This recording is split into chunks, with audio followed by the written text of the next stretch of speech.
Halo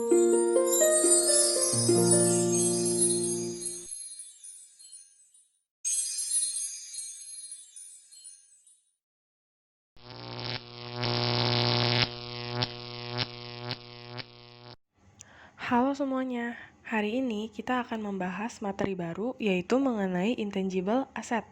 Nah, sebelumnya kita harus tahu dulu nih, apa sih karakteristik dari intangible asset?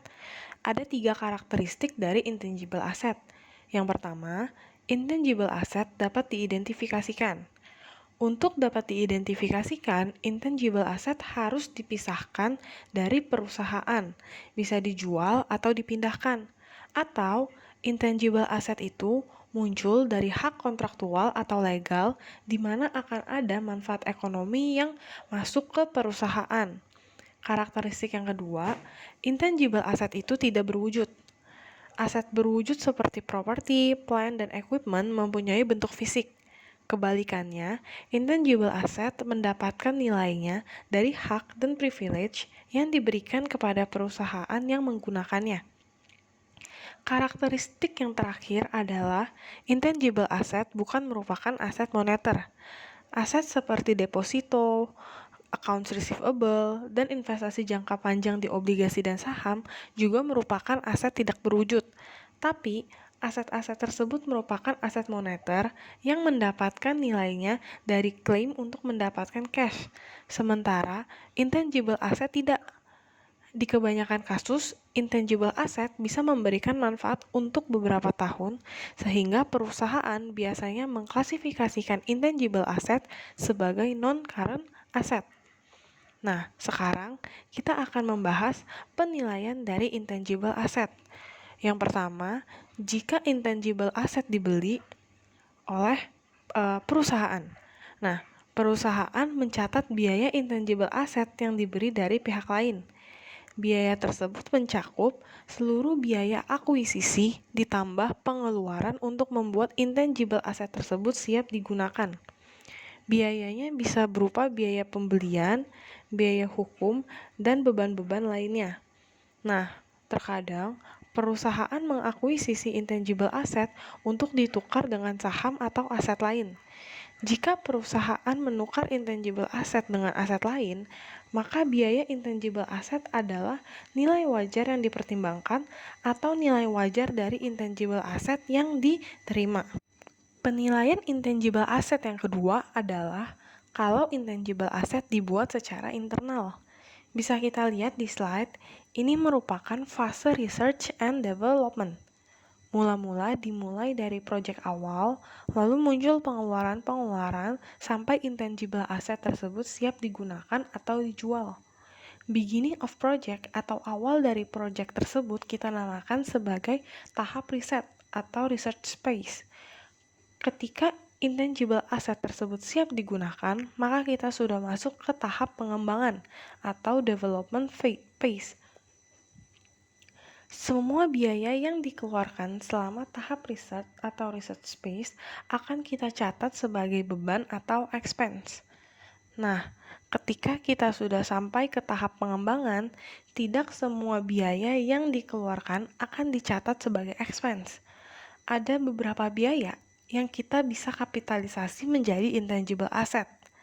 Dalam tahap pengembangan ini, kita akan menemukan biaya yang memiliki economic viability dan non-economic viability.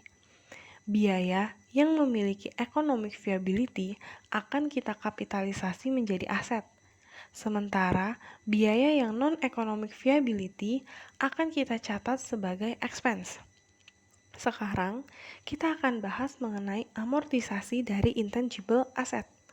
Sebelumnya, intangible asset terbagi menjadi limited life intangible atau intangible yang memiliki masa manfaat dan indefinite life intangible atau intangible yang tidak memiliki masa manfaat. Untuk limited life intangible, amortisasi akan dibebankan secara sistematis selama umur manfaat dari aset tersebut. Jadi, seperti kalau kita melakukan depresiasi pada aset-aset lain. Yang kedua, saat amortisasi limited life intangible, kita akan mengkredit intangible asset atau akumulasi depresiasi. Selanjutnya, untuk indefinite life intangible, kita tidak akan melakukan amortisasi. Namun, kita akan melakukan impairment test terhadap intangible asset tersebut minimal setahun sekali.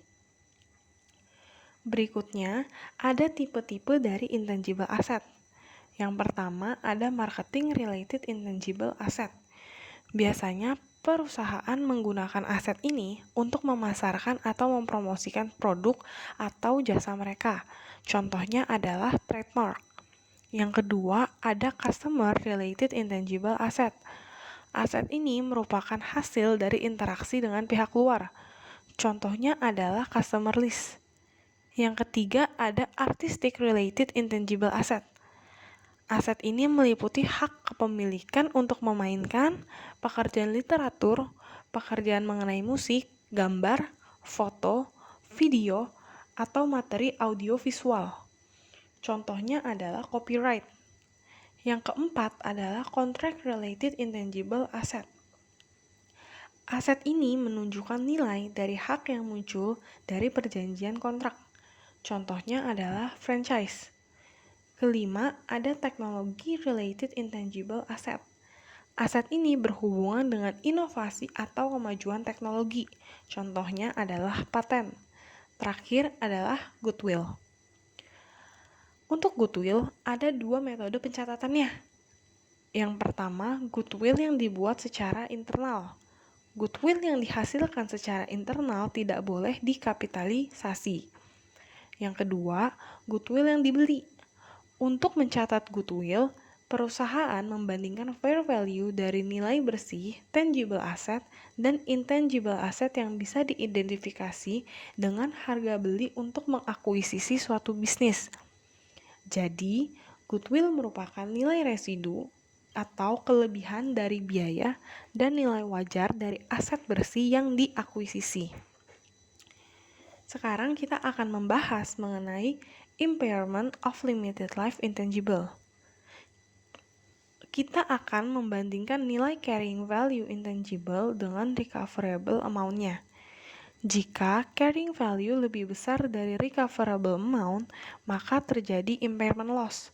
Sebaliknya, kalau carrying value lebih kecil dibandingkan recoverable amount, maka tidak akan terjadi impairment. Jurnal untuk mencatat impairment loss-nya adalah loss on impairment pada intangible asset-nya sebesar selisih nilai carrying value dan recoverable amount. Lalu kita masuk ke reversal of impairment loss.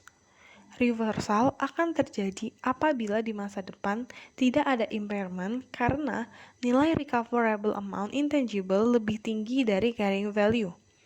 Jurnalnya adalah intangible asset pada recovery of impairment loss sebesar selisih nilai carrying value dan recoverable amount.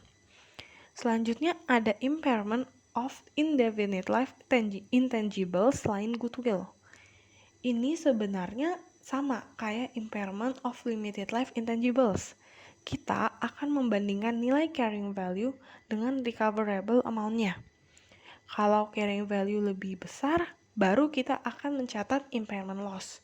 Yang harus kalian perhatikan adalah impairment untuk indefinite life intangible selain goodwill boleh dilakukan reversal of impairment loss. Jadi untuk goodwill tidak boleh ada reversal of impairment loss.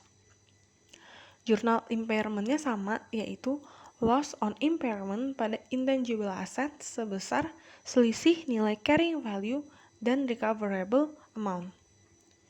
Selanjutnya ada impairment of goodwill. Kita juga akan membandingkan nilai carrying value dengan recoverable amount, dan untuk goodwill kita tidak boleh melakukan reversal of impairment loss.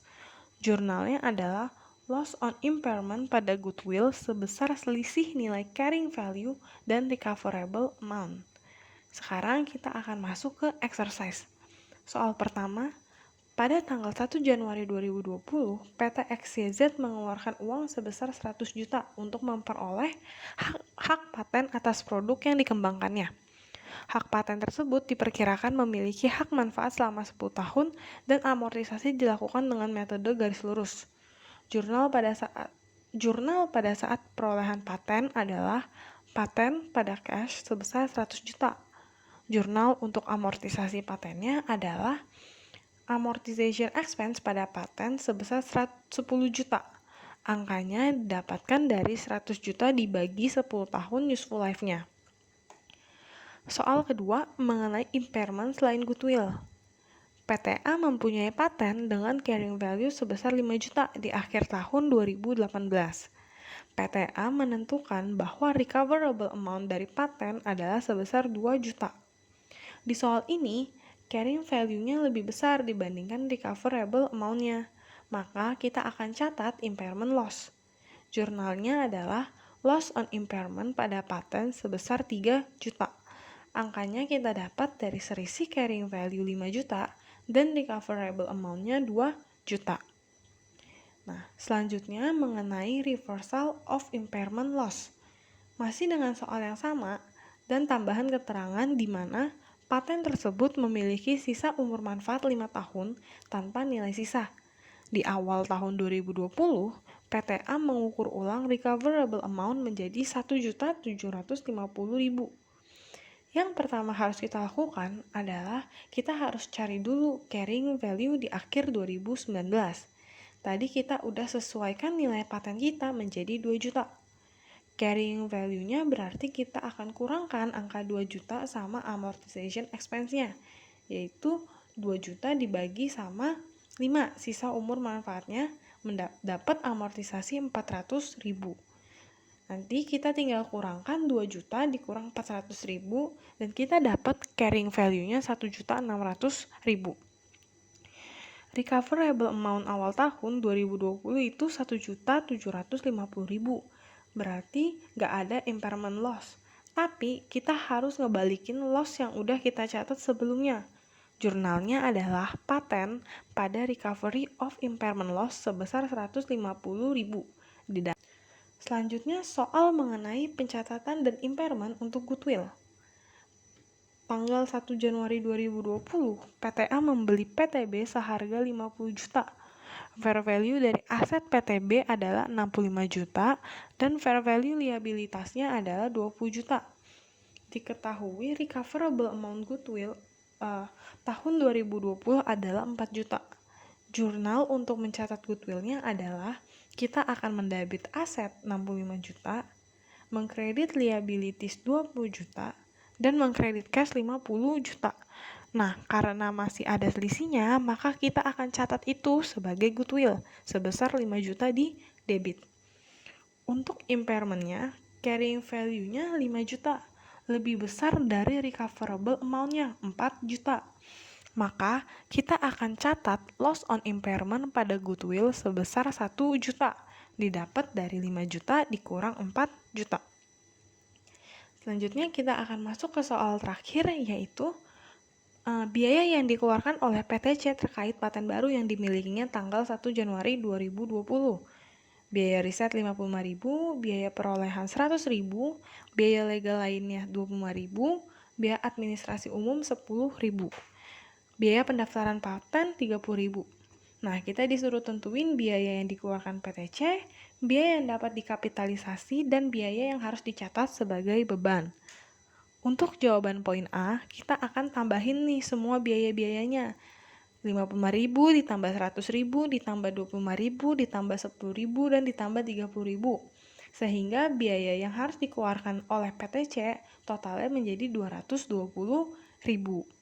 Nah, untuk biaya yang dapat dikapitalisasi itu cuma biaya perolehan 100.000, biaya legal 25.000, dan biaya pendaftaran paten 30.000. Jadi totalnya 155.000. Untuk jawaban poin C, berarti biaya yang dapat menjadi beban adalah biaya riset 55.000 dan biaya administrasi umum 10.000, sehingga biaya yang menjadi beban adalah 65.000. Sekian penjelasan materi hari ini, semoga dapat membantu kalian untuk lebih memahami. Terima kasih.